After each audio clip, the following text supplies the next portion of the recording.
Laurent Moisson, hein, qui fait partie de ce commando qui a décidé de lancer aujourd'hui la reconquête industrielle de la France avec ses FFI, ses forces françaises de l'industrie. Pourquoi ce côté résistance? Pourquoi? Alors, parce qu'en fait, on est en 1943.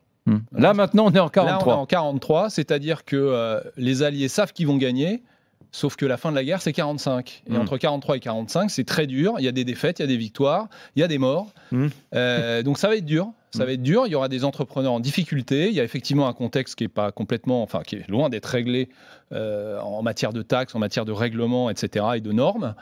En attendant, comme vient de le dire Pierre, je crois, on a aussi besoin de se questionner nous-mêmes. C'est-à-dire, en France, on est champion du monde pour dire ouais, la politique, ouais, les règlements, ouais, tout ça. Ok.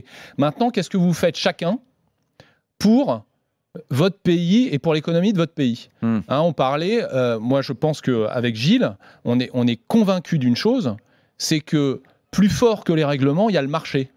Quand vous avez des Français qui veulent acheter Made in France, eh ben vous allez voir que tout le monde va s'y mettre à produire en France. Donc c'est ça qu'il faut mettre dans la tête des consommateurs. Et deuxième chose à mettre dans la tête des gens... qui serait bien, c'est que ce soit les étrangers qui veuillent acheter du Made in France. Pour ça, il y a des solutions. Alors, il y a des solutions, ça existe déjà.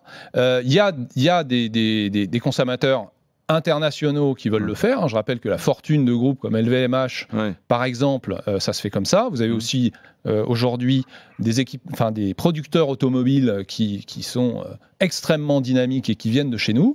Donc, j'allais dire, la marque France s'exporte bien, elle commence à se consommer sur place. Je dis elle commence, on n'y est pas encore.